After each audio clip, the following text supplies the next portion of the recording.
Ce journal vous est offert par le FPI, Fonds de promotion de l'industrie, votre partenaire privilégié pour la réussite de vos projets.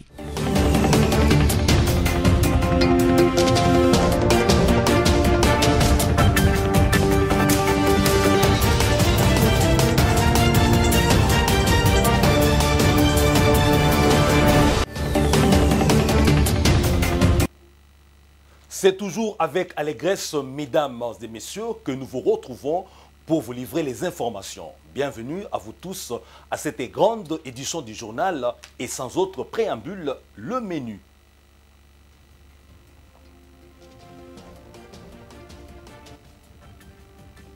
Remise officielle d'au moins 368 000 diplômes d'État de l'édition 2015, le mercredi 26 avril au complexe scolaire La Grâce par le ministre de l'EPST, Tony Mwaba.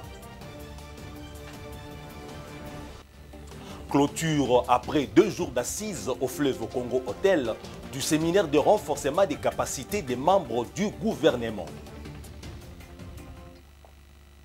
On commence avec cette nouvelle qui nous vient du gouvernement congolais. 2 jours ont suffi pour la tenue du séminaire de renforcement des capacités de membres de l'exécutif national. La clôture du dit séminaire a connu la présence du président Félix Antoine Tshisekedi qui, dans son mot de circonstance, a dit attendre de chaque membre du gouvernement l'application de recommandations issues de ces assises afin de répondre aux besoins et aux attentes de la population. Junette Fika signe ces reportages. Le président de la République, Félix-Antoine Tshisekedi Tshilombo, a prononcé un discours lors de la cérémonie de clôture du séminaire de gouvernement organisé au fleuve Congo Hôtel par le Premier ministre Jean-Michel Samalou Kondé dans les soucis de renforcer les capacités des membres du gouvernement. Le chef de l'État a rappelé aux membres du gouvernement le propos qu'il avait tenu il y a un mois lors de la 92e réunion du Conseil des ministres. À travers les exposés qui ont été déclamés par les intervenants, le président de la République a dit qu'il attend de chacun des membres du gouvernement l'application de recommandations issues de ces assises, afin de répondre aux besoins et aux attentes de la population. Ces séminaires du gouvernement ont été placés sous les thèmes « Construire une cohésion efficace et créer une dynamique du changement par la culture de l'excellence et la gestion publique » axée sur les résultats des programmes gouvernemental. À la présidence, 100 femmes ont été sélectionnées dans différents services de cette institution de la République pour participer à une formation sous le numérique. Cette formation, qui durera 2 semaines, a été lancée par la directrice du cabinet adjointe du chef de l'État chargée des questions politiques, diplomatiques et juridiques, Madame Nicole Boatia. Yves Mayele. Durant 2 semaines, le personnel féminin de la présidence de la République seront en formation à l'école du numérique. Cette formation dispensée par l'association Santé Développement pour la gouvernance a été lancée par la directrice de cabinet adjointe du chef de l'État en charge des questions politiques, diplomatiques et juridiques, Madame Nicole Boatia. En ouvrant ces assises placées sous le haut patronage du chef de l'État, Félix-Antoine Tshisekedi Tshilombo, la championne de la masculinité positive, Madame Nicole Boatia a indiqué que le numérique ne doit pas être l'apanage exclusif des hommes. Les femmes doivent conquérir le droit numérique en faisant entendre leur voix haute et forte via les outils numériques, en se soutenant les unes les autres et en s'impliquant sincèrement dans l'apprentissage pour ne pas rester à la traîne. Selon les organisateurs de cette formation, la nouvelle technologie de l'information et de la communication est un potentiel énorme pour l'émancipation de la femme car elles fournissent des opportunités de trouver et de partager de l'information, d'avoir accès à des services de l'éducation, de la santé, de gérer des revenus, d'interagir, de collaborer, de communiquer ainsi que de sortir de carcans de la dépendance. Pour rendre utile à l'agréable, au terme de ces 2 semaines d'apprentissage, les bénéficiaires de cette formation recevront le brevet d'aptitude. Assemblée nationale, en rapport avec les tests PCR exigés à ceux qui entrent en RDC et en sortent, Une question orale avec débat adressée au ministre de la Santé a été déposée ce jeudi 27 avril 2023 au bureau de cette chambre du Parlement congolais. La réaction de l'auteur de la question, c'est dans cet élément. Je viens de déposer une question orale avec débat adressée à son Excellence, Monsieur le ministre de la Santé publique, en rapport avec la question du test PCR qui est imposé aux passagers tant congolais qu'étrangers qui quittent le pays, ainsi que ceux qui rentrent au pays, alors que Covid-19 a été déclaré par l'OMS comme une maladie similaire à la grippe ordinaire. Et donc, ce n'est plus encore une question de santé publique internationale. L'on ne peut pas comprendre qu'une maladie qui n'est pas une question de santé publique internationale soit retenue au Congo, alors que la suspension des gestes barrières a été déjà décrétée. On n'en fait plus cas.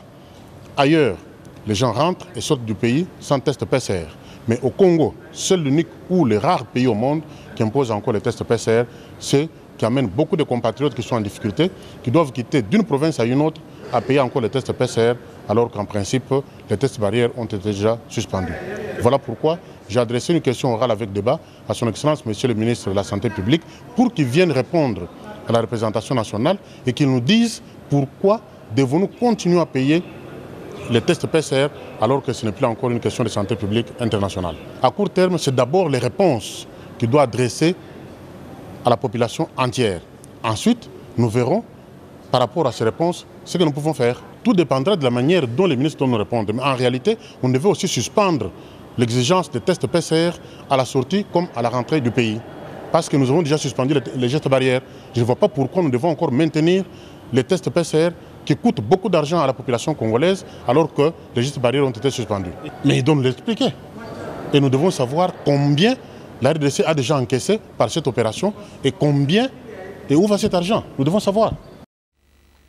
Une brève de l'EPST, plus de 368 000 diplômes d'État de l'édition 2015 sont déjà disponibles et le patron de l'enseignement primaire, secondaire et technique EPST, le professeur Tony Mwabakazadi, a procédé à la remise officielle de ces titres scolaires le mercredi 26 avril au complexe scolaire La Grâce dans la commune de Kisenso, une école réhabilitée grâce à l'implication personnelle de la première dame de la République, Denise Nyakeru Tshisekedi, qui était également présente à la cérémonie.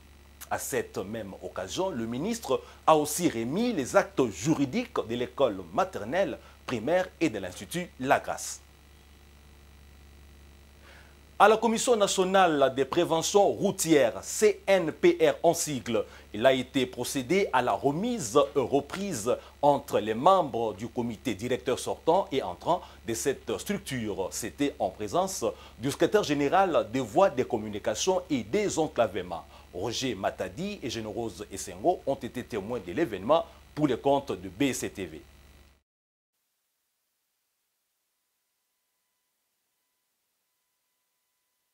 C'était dans l'enceinte de la Commission nationale de prévention routière CNPR en sigle que s'est déroulée la cérémonie des remises et reprises entre les membres du comité directeur sortant et entrant de la CNPR. Le secrétaire général des transports, voies des communications et des enclavements a, au nom de son ministre Marc Ekila, supervisé cette cérémonie. Et selon lui, cette journée est particulière en présentant le nouveau membre du comité directeur sortant et entrant. À son Excellence, Monsieur le ministre des Transports, voies de communication et de désenclavement, dépend l'arrêté ministériel numéro 006/4 LPVCT 2023 du 18 avril 2023 portant nomination des membres du comité directeur de la Commission nationale de prévention routière en sigle CNPR. Au terme de cet arrêté, la nouvelle composition du comité directeur est constituée des membres SIA. Président, Monsieur Robert Matarakala Kamou.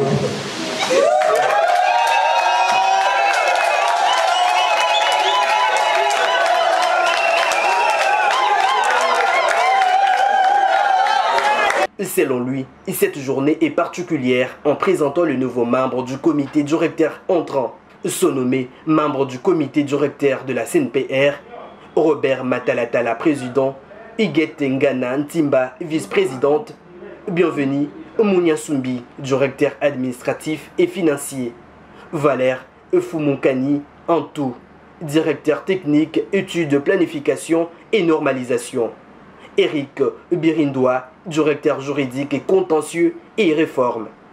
À cette occasion, le président de la CNPR n'a pas manqué le mot. Il a plu à son Excellence, Monsieur le ministre des Transports, voie des communications et des désenclavements, et porter son choix sur nous afin de présider à la destinée de la Commission nationale de prévention routière, CNPR, pour une seconde fois. Service technique spécialisé du gouvernement qui est créé par l'ordonnance présidentielle 78 par 418 du 26 février 1978 avec pour mission de proposer au gouvernement une politique concertée de prévention routière et d'assurer la coordination de toutes les études et actions sectorielles pour une meilleure sécurité routière sur l'ensemble du réseau routier national. Et signalons que le ministre des Transports, Voies des Communications et Désenclavement, Marc Ekila, travaille en collaboration avec le comité directeur de la CNPR pour toutes les questions en rapport avec la sécurité routière. À Ituri, la lutte contre l'insécurité et la criminalité urbaine dans la ville de Bunia produit ses fruits. En effet, 20 présumés criminels arrêtés par la police ont été présentés mardi 25 avril au gouverneur de cette province. Suivez.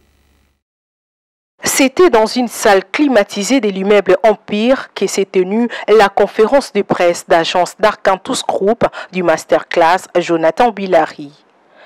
Cette conférence a été animée par 3 personnes, Jonathan Bilari, Nadia Mwamba Bilari ainsi que Sinardo Kimbouila. Dans l'objectif de présenter à la presse le concours du meilleur pinch qui aura lieu samedi 29 avril 2023 dans la salle Showbuzz à Kinshasa. Une occasion en outre de présenter les 7 candidats retenus pour ces concours. Cette conférence est poursuivie par une série de questions-réponses entre les journalistes et les intervenants. Mais cette année, on a mis le prix de participation, l'entrée c'était à $10. Et aussi des financements. Et puis Arcantus n'est pas seulement dans l'organisation du prix Kikero. On a une agence de transport à l'intérieur d'Arcantus. Donc c'est vraiment vaste. Prenant la parole à cette occasion, Jonathan Bilari encourage le jeune à s'impliquer dans l'entrepreneuriat. Et la politique ne sert pas le jeune, ça c'est une vérité. Et je suis là devant, vous avez vu combien de politiques? 0. La politique ne travaille pas pour sa jeunesse. On utilise les jeunes que quand il s'agit pour sortir et pour leur intérêt égoïste politique. La politique ne travaille pas pour le jeune. Et donc je pense que nous, en étant jeunes, nous devons travailler sur ce qui nous est profitable. Quand il s'agit de l'entrepreneuriat, on sait que tu vas créer ton entreprise, demain tu auras un 10 francs, un 20 francs, tu n'auras pas besoin de commander à l'État. Tu travailleras et peut-être tu créeras du boulot pour ceux qui t'entourent. Notons que l'agence Arcantus est spécialisée en relations presse, en animation, présentation événementielle et en formation sur la prise de parole en public. Et pour cette 2e édition du concours du meilleur pinch, les prix Cicéron des gagnants sont 1 million de francs congolais pour la 3e place, 1 500 000 francs congolais pour la 2e place et 3 millions pour la première. Les nouveaux rendez-vous est pris pour ces samedis. Vous avez, mesdames et messieurs, suivi la conférence de presse qui a été tenue ce jeudi 27 avril par l'agence Arcantus du masterclass de Jonathan Bilari pour présenter le concours du meilleur pitch qui aura lieu ce 29 avril 2023 à Kinshasa. Jeunesse Fika et Générose Essengo avaient signé ce reportage pour le compte de BSC. En Ituri, la lutte contre l'insécurité et la criminalité urbaine dans la ville de Bunia produit ses fruits. En effet, 20 présumés criminels arrêtés par la police ont été présentés mardi 25 avril au gouverneur de cette province. Suivez. On ne le dira jamais assez. La sécurité est l'affaire de tout le monde. Fidèle à sa mission lui reconnue par l'État congolais, la police nationale congolaise vient de mettre la main sur 20 présumés criminels, parmi lesquels 2 éléments en uniforme égarés. 2 mineurs ainsi que 2 receleurs sont tombés dans le filet de la PNC. En Ituri, ces fauteurs à nos troubles ont été présentés ce mardi au gouverneur militaire de l'Ituri par le commissaire provincial de la PNC, le commissaire divisionnaire Ngoï Senghel. Le premier groupe est composé de 12 voleurs qualifiés, avec comme chef de bande l'AC Mbaya Ngwen, qui héberge chez lui 8 voleurs, dont la plupart sont des mineurs d'âge. Tout en félicitant cette action de la police, le gouverneur et commandant des opérations militaires en Ituri, le lieutenant-général Luboyanka Johnny, attend de la justice de sanctions exemplaires. Je demande qu'on punisse ces éléments-là avec la plus grande rigueur.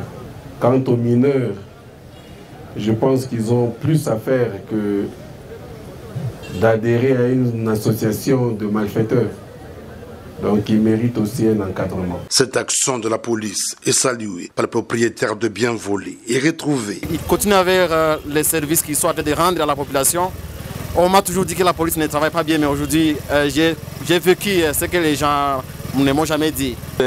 J'en suis très content. Et je dis merci pour notre gouverneur. Et j'en suis très content pour tous les éléments qui ont aidé pour qu'aujourd'hui nous pouvons trouver nos biens. Ce qui nous a fait très mal, ce sont des petits-enfants de rien du tout. Depuis l'avènement de l'état de siège en Ituri, le service de défense et de sécurité multiplie d'ardeurs pour établir la quiétude à Bunia et environ. C'est ce qui justifie la libre circulation des personnes et de leurs biens la nuit comme le jour depuis l'instauration de cette mesure exceptionnelle dans cette partie du pays. Corée du Sud, États-Unis d'Amérique, les présidents de ces 2 nations, Suk Yeol pour la Corée du Sud et Joe Biden pour les États-Unis, ont rendu public mercredi 26 avril la déclaration dite de Washington, déclaration dans laquelle leurs 2 nations s'engagent à faire face à la menace nucléaire que leur pose le régime de la Corée du Nord. Les détails dans ce récit. Un sous-marin nucléaire américain lanceur de missiles balistiques à tête nucléaire va faire escale en Corée du Sud pour la première fois depuis 40 ans. C'est l'une des mesures décidées dans le cadre de la déclaration de Washington, mercredi 26 avril par le président sud-coréen Suk Yeol et son homologue américain Joe Biden lors d'une conférence de presse à l'issue de leur entretien à la Maison-Blanche. Ainsi, la Corée du Nord est mise en garde contre toute attaque nucléaire qui susciterait une riposte telle qu'elle mettrait fin au régime de Pyongyang. Autre annonce de cette déclaration, la mise en place d'un mécanisme de consultation et d'échange d'informations avec Séoul sur la dissuasion nucléaire, une cadence régulière de visites des bombardiers et des porte-avions, même s'il n'y aura pas de déploiement permanent de ces moyens ni d'armes nucléaires. Il est à noter que Washington a aussi pris soin de prévenir la Chine au préalable, alors que Pékin risque fort de dénoncer une nouvelle escalade dans la région, que les États-Unis n'ont aucunement l'intention de stationner des armes nucléaires en Corée du Sud, et Séoul réaffirme son engagement à ne pas chercher à se doter de son propre arsenal, et que les 2 pays réaffirment encore leur objectif d'une dénucléarisation de la péninsule coréenne. Par ailleurs, les États-Unis rassurent d'abord ainsi leur alliés sud-coréens face à la Corée du Nord qui a procédé cette année à un nombre record de tirs de missiles balistiques. Le message s'adresse aussi à la Chine qui dénonce Washington n'userait pas suffisamment de son influence pour obtenir un changement de cap à Pyongyang. Ensuite, Washington envoie aussi le signal de son engagement de plus en plus affirmé en Asie-Pacifique après avoir récemment renforcé des accords de défense avec l'Australie, le Japon et les Philippines. Cependant, pour Frank Homme de l'Institut pour la paix à Washington, ces annonces pourraient ne pas avoir l'effet escompté. Pour lui, l'histoire montre qu'en renforçant des mesures de dissuasion, non seulement cela ne dissuade pas les exercices militaires nord-coréens, mais cela tend à les exacerber. On espère que la situation là-bas ne va pas s'empirer. Mesdames et messieurs, c'était ça le dernier élément de notre journal télévisé. Place maintenant au rappel des titres.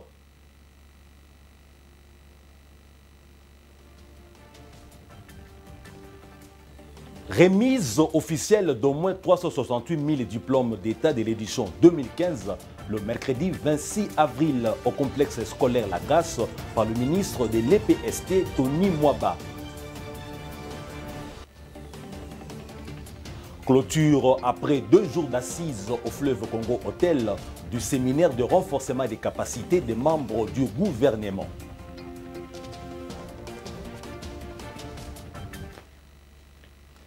Voilà, c'est avec la même allégresse du début, mesdames et messieurs, que nous vous remercions d'avoir suivi la grande édition du journal sur BSC TV. Au revoir et portez-vous bien chez vous.